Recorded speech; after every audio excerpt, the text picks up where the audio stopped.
You're on a sales call with a prospect. They're politely nodding their head. You're feeling good in this conversation. They're asking all the right questions. They're smiling. You guys are happy. You guys are really vibing. And then at the very end of that conversation, right after you drop your price, you hear one of the, in my opinion, most polite yet most painful sales objections ever, which is the, I need to think about it.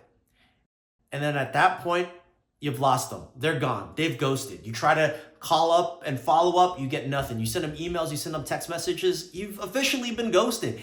And you lost the sale. And it is a 100% super duper painful feeling to have. By the way, if we haven't met yet, my name is Emmanuel. I am the founder and kind of chief talking head guy in this cool little part of the YouTube universe. And I also run a cool little consulting agency where our goal is real simple. It is to help solopreneur service providers really grow and scale their business using systems. And listen, I have taken thousands of sales calls at this point. I have heard quite a few objections, this being one of the main primary ones. So I wanted to make a quick video about it because listen, after you figure out the lead generation piece of your business and you start booking appointments, it's going to be really, really disheartening when you're having sales conversations and you're not closing on these people. So I want to take a second or a couple minutes in today's video to really break down exactly how to deal with that objection. Oh, and if you stick around to the end, I also have a cool little bonus for you. I got a cool little sales script that you can utilize to really diffuse that objection and hopefully get you to the close faster. Oh, and one last thing, everything I'm going to be going through with you today is going to be in a cool little workbook. I'm going to leave the link to the workbook in the description below. All right, a little bit of story time now. So, back in the early stages of my business, once I figured out the lead gen piece and started booking appointments, I was a terrible closer. I mean, everyone, when they're first starting to really truly do sales and it's not from a referral or a friend or family member or anything like that, like we all suck at sales. And I remember there was this one week where I had booked 10 sales calls throughout the entire week and I closed 0. And I remember the victim mindset was strong in me back then because I was venting to one of my mentors, Chris, about how painful it was to go through a whole week with all this effort in marketing, having hours spent on sales conversations and not actually close any prospects, not actually collect any cash. I worked essentially for free the entire week. It is disheartening, it is painful, it is terrible, and it's not something I want for you. Anyway, as I was venting to Chris, he candidly said, hey man, shut the heck up, send me some recordings of your sales calls. So I politely did. I waited a couple days, and then he came back with some very brutal, honest truths, to say the least. Oh, and I should say, they were pretty brutal. Anyway, he pretty much watched a couple of the sales call recordings, and he was able to clearly identify in each recording video, the peak moment where I lost the sale. And guess what? You don't lose the sale at the very end where you're dropping your price and your offer. It's way, way, way before that. And he was very, very poignant in making that point. So let's break down the stuff that I got wrong so that you don't. All right, so the first thing that we need to understand about the objection, I need to think about it. It's not really just I actually need to think about it. It's more an objection of trust. At the end of the day, they are politely saying, hey, we spoke, but I really do not trust you. And the other thing about this is that trust isn't actually built at the very end when you're having this conversation about, your offer and your price. Trust is actually built in the correspondence with this prospect over time, leading into where you're actually dropping your offer and your price. Okay, so that was big idea number 1. Big idea number 2 that I want to share with you is that we as founders need to reframe who we are and who we identify as when we're in sales conversations. The reality is we should not be looking at a prospect saying, I'm a sales closer, trying to close you for my business. Instead, what we really need to be paying attention to and looking at when we're talking to a prospect is that we are more of a doctor, really looking at what kind of pain that my prospect is having. So follow me on this. Let's imagine that, I went in to see my doctor and I had some shoulder pain. Now, if my doctor just says, hey, here's some Adderall, that doesn't really cure my shoulder pain. Like I don't have range of motion, do some really funny, funky stuff, but it won't actually fix the problem.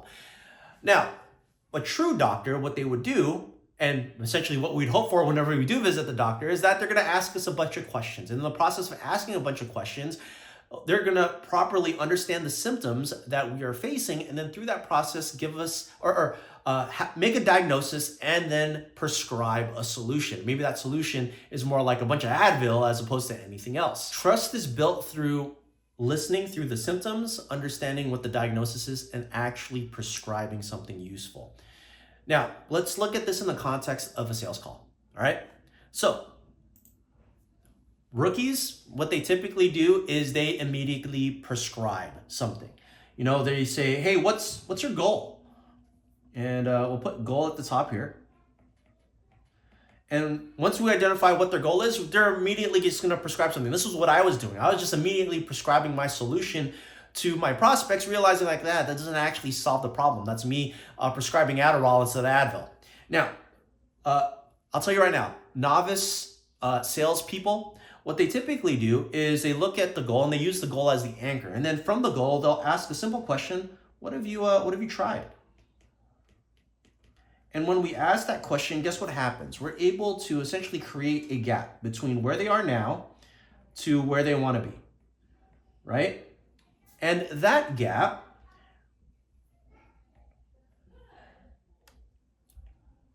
is essentially a gap of pain. So Tony Robbins has this really great quote: when the pain of change is greater than the pain of staying the same, you will change. And what we're essentially doing is we're trying to identify how much pain they're in. And if the pain is only this small gap, well, I'm sorry to say, it's really just not a lot of pain. The best way to actually incite change is that you have to create more of a gap between where they are now and where they want to be, essentially creating a longer gap of that pain. And that's when the novice people or the experts really separate themselves from the novice people, because the experts, they ask an additional question. And that question is why? Why didn't it work? Why did that solution not work? What else could be possibly hindering you from getting you to that goal? And when you ask the question why, what inevitably happens is you create a longer or larger gap of pain. There you go. A larger gap of pain. And when you create that larger gap and put them in this weird area of reflection where they see that they're in a lot more discomfort than they were initially when they initially got on the phone with you, it is through that process that you're actually going to be able to convert more prospects inevitably into more clients. So just a quick recap.